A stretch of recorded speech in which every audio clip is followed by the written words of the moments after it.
Have you ever wondered why your favorite taco is costing you an arm and a leg these days? Or is your dream couch still in backorder status for months now?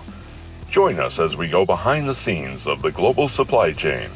Let us discuss and understand its complexity and learn from the industry leaders, professionals, and subject matter experts. Expect in-depth analysis and genuine conversations about the major issues affecting the supply chain today. Welcome to Supply Chain Demystified. Your host is none other than the distinguished supply chain expert, Dr. Nick Valles. Professor Valles is the academic director of USC Marshall Global Supply Chain Management and founding executive director of USC Marshall Randall R. Kendrick Global Supply Chain Institute. So I think that's a great way that you're defining that you're using the technology, which often can be seen as especially from the human-centric standpoint, it's looked at it as a negative connotation that it's going to replace the humans. No. I think what you're building the use case from the KeeperAI standpoint, that you're saying, hey, it enables human experiences and it actually helps builds using the technology.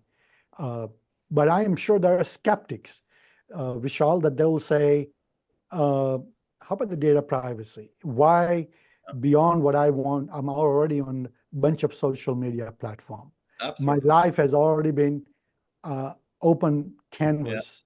Do I want to now actually unfold one more layer, especially to my employer and people that I work with? I mean, tell me your perspective on that. Yeah. Very good question. And I've been hit this question, my team and I, millions of times. So I have rehearsed it, so it'll be easy for me. One, any SaaS product, Facebook, LinkedIn, Meta, look at Meta, look at Threads, look at Instagram, look at X. And I did this one day. I was sitting and I Googled and saw the launch, the spend, and where they are. And people who are listening, please do that, and you'll get what I'm trying to say, right? Threads being part of Meta, where it is and where X is. And all the data came to Threads from Instagram. I'm still there. I've never used it. Why? Why should I go from Instagram? What value it is giving me? Okay. Now, from first coming to the security piece, right? So we are GDPR compliant. Sitting in Microsoft environment, we are covered. We use Google Firebase in the backend, so we are covered by that. So all data, what is provided, remains to the organization. So everything is from that perspective, we have taken care, right? The piece where you mentioned is a challenge. And it's a challenge not for me or for KeeperAI, for everyone, right? It's like opening a new restaurant in Midtown Manhattan, where I live. How many, either you do a lot of marketing, you do something to allure your customers. But then ultimately, what resonates? The service and the food. That's right. Right? It's not what I have done in marketing, it's the service and the food.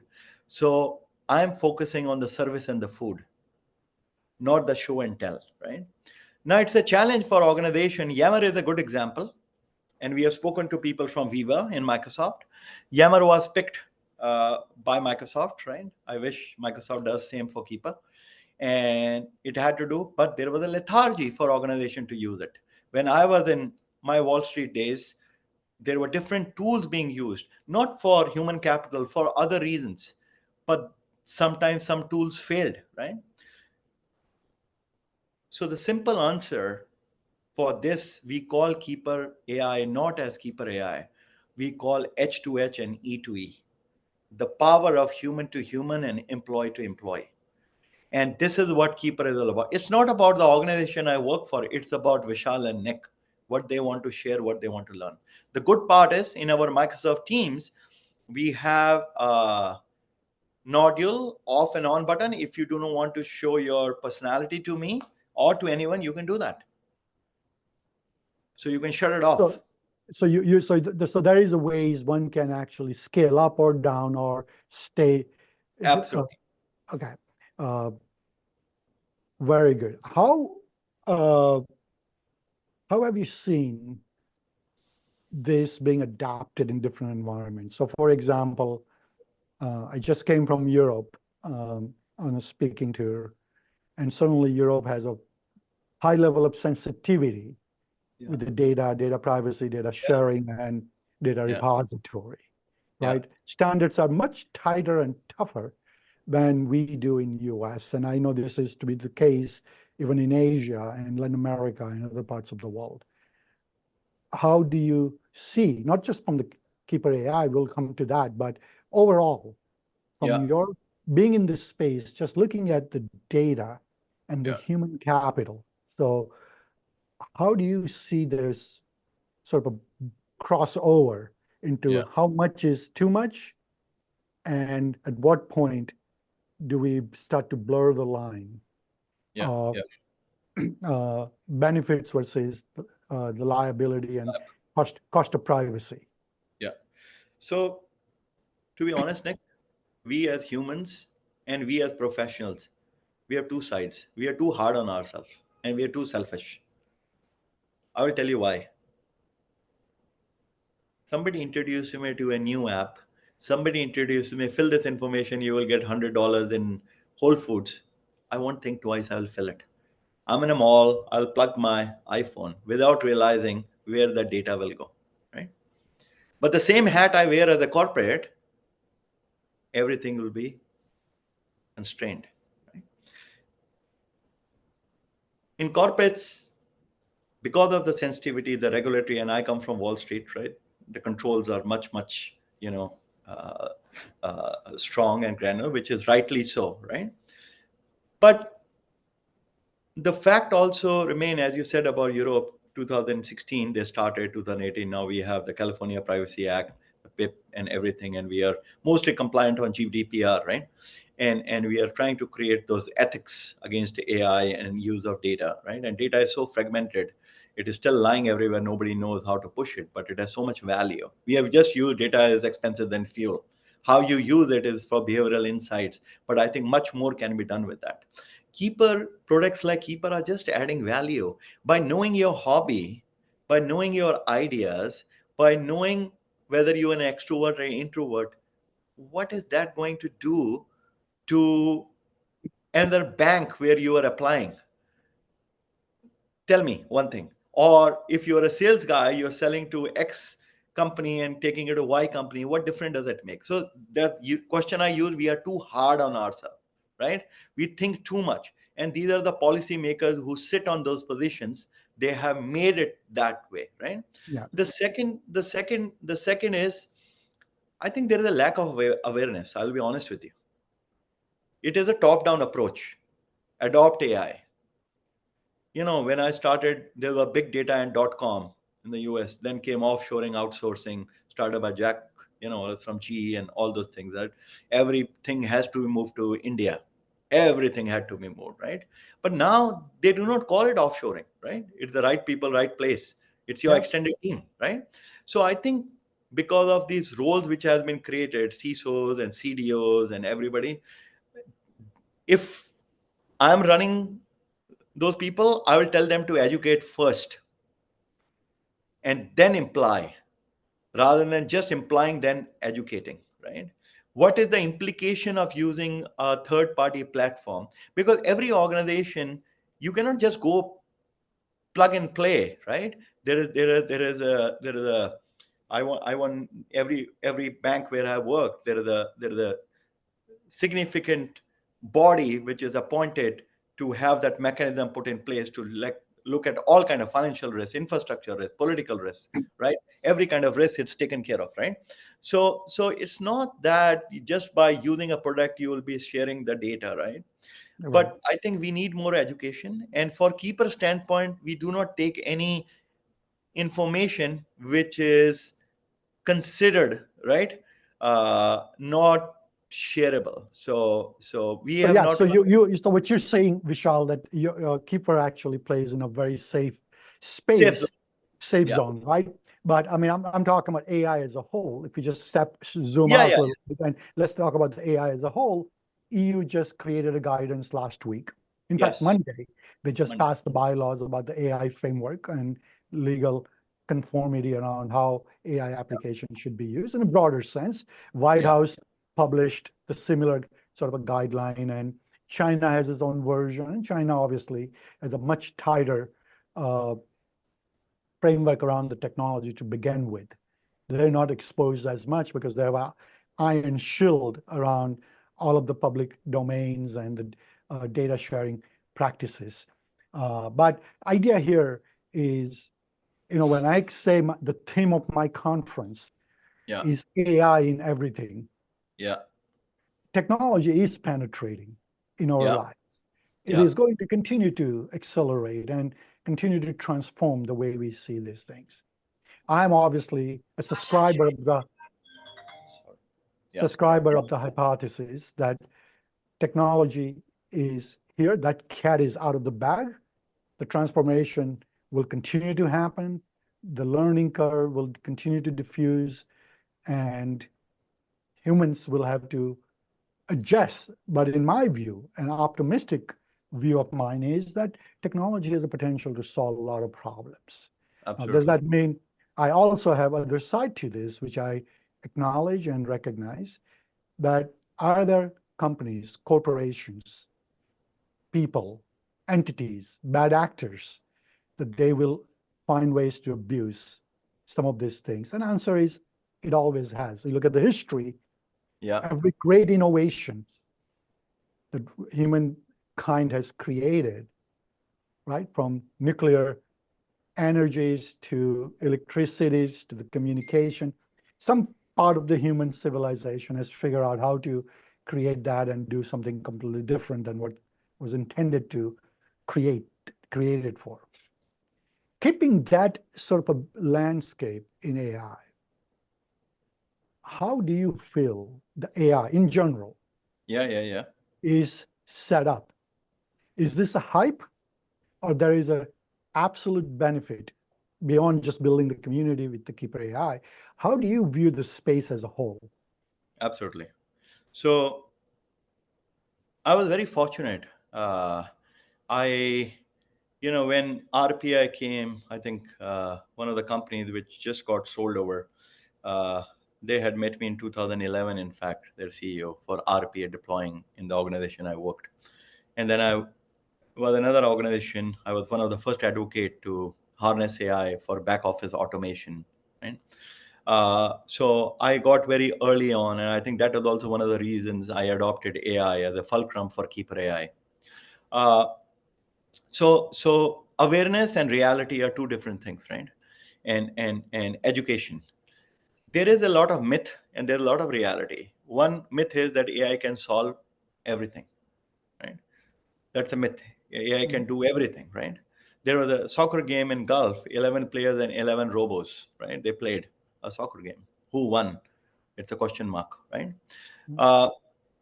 Can AI solve a lot of problems? Yes. I think more than solving, AI can enable a better predicament and a better analysis and a faster way to your end goals, right? If you're doing AI on a doc management to extract information, or you're doing AI on a banking side from a retail banking perspective to do your KYC, it can do much things faster, right? Now, AI comes with its own challenges, which is, how do you define the error rate? Because it's a machine, it's a mind. So I live in near Gramercy Park in New York. I don't know how much you know New York. Yep, absolutely. And I have a routine to go to my workout every evening, right? My mind always follows one way of the road and streets and avenues. It doesn't take the other way. And I have challenged and questioned myself, why? Why? Because in my mind, the NLP, if my human mind always takes me to that side. And that is what machine learning is, right? The more the data, the more the learning, the more it will excel, right? So there has been, there has in 2014, 15, a lot of Indian companies make the predicament, we will do this with AI, we will automate everything, right? But still human capital is the king, right? Machine is an enabler. In my view, machine is there. But where AI is making an impact or can make an impact in research, right? insights, right? Extrapolate the information and give it more faster. Why Chat GPT and generative AI is the talk of the town today? Why? Right? Because it's become easy. You can find information. It is easy, and you can just look around things and make it more quicker and faster. So one last thing to your question, and I want to summarize this. I will call it the balloon of AI, right? The balloon of AI is in everybody's mind. It's in everybody wants to do and learn about it and how it can. I speak in conferences like you, I meet people, I talk to people. And when I was in large organizations also, and sometimes I ask people, I'll give you an honest thing, people awareness of AI is very little. They're just doing it, they're mandated to do it. How it's going to solve the problem, how it's going to add value is still to be tested and tried. Can it help? Yes. And then comes the other data privacy, your ethics, right? All the regulatory piece you also, alluded to, that comes into play. But I think where we should focus on AI is to solve business problems. And healthcare is one area which is trying to solve a lot of business problems, right?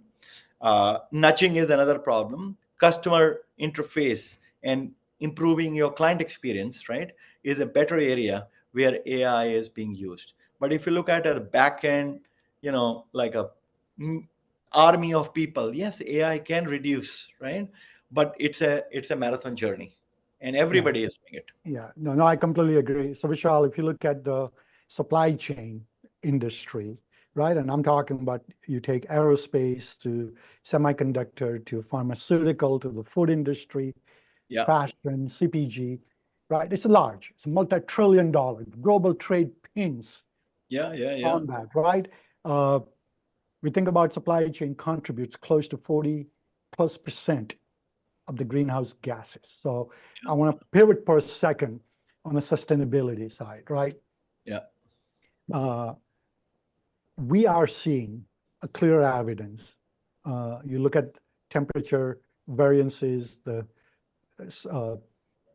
tornadoes and the intensity of the rainstorms, flooding, to the droughts in certain parts of the world. Yes, one can say that for tens and thousands of years, these patterns have come and gone.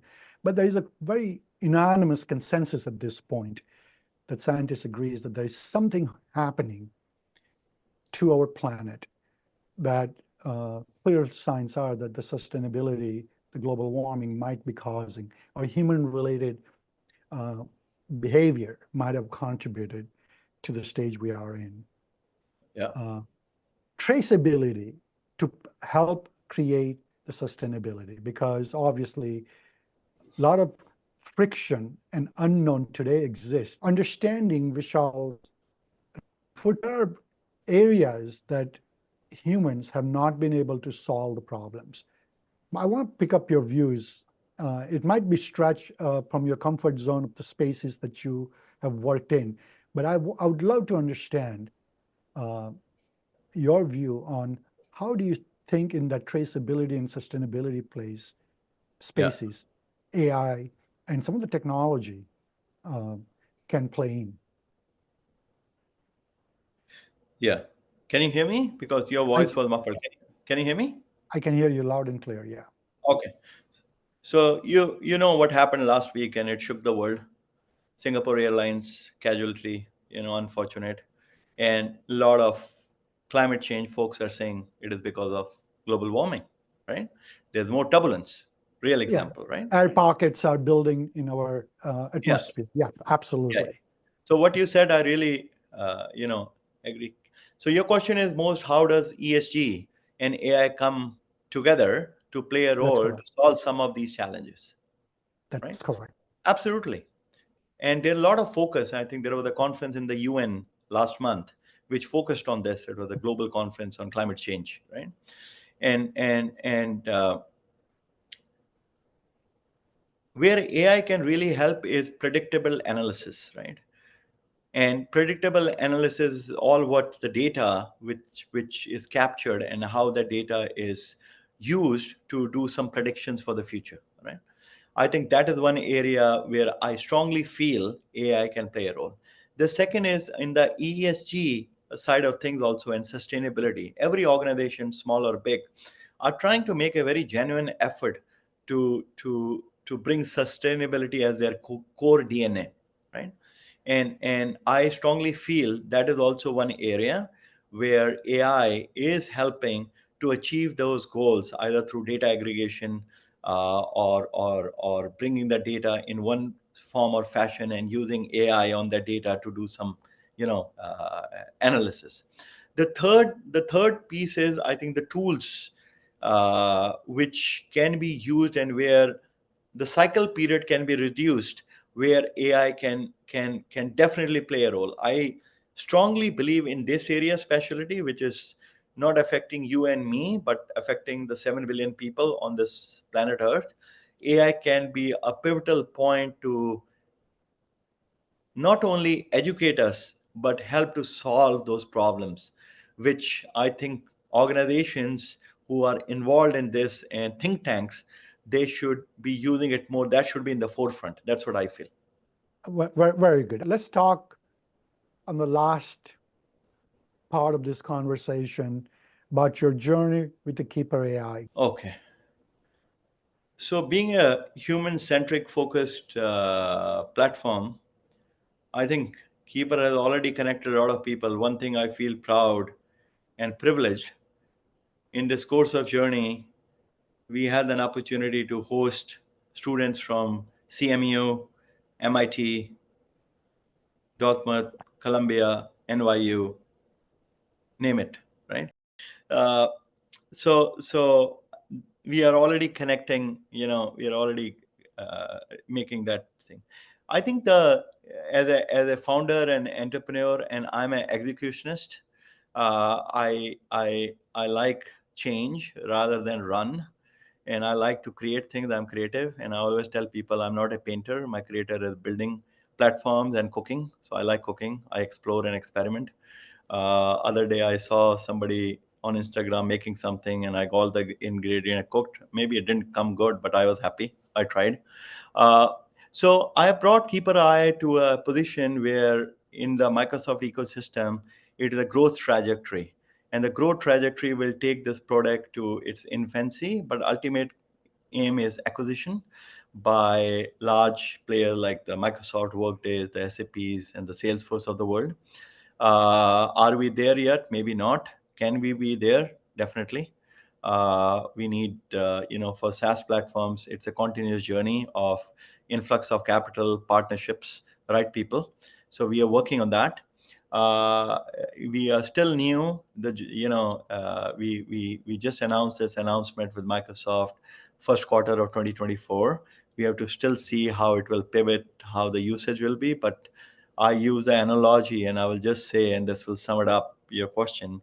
And this is my 30 seconds of where Keeper is and where it should be. Imagine a mountain, and below the mountain there are 10 campuses, and behind 10 campuses there are 1,000 other campuses. So there's no competition between these 10 and 1,000. There's going to be a sense of collaboration. The challenge and opportunity for these 10 campuses are to go to the top of the mountain. And the easiest way for each one of them is to go by a helicopter who picks them and drops them, right? So imagine the mountain to be Microsoft. I'm one of the 10 chosen ones. I'm sitting down so I can find collaboration with either these 10 or 1,000 behind. I can find a tougher way to go through the jungle and fight with, terrains and animals and go. I will still reach, but it will be hard. So I'm trying to I'm finding that partnership, or finding a big anchor like a helicopter who can pick me and drop it. So that's what Keeper is. As Vishal, I have done everything what was needed to be. So thank you very much, Vishal. Thank you. It has been a pleasure, and I really appreciated your time. Thank you. Thank you for inviting me. Appreciate it. Have a good weekend. Bye. We hope you enjoyed another exciting episode of Supply Chain Demystified. Stay tuned for the next demystifying discussion on the supply chain. Visit uscsupplychain.com to stay up to date on all things supply chain.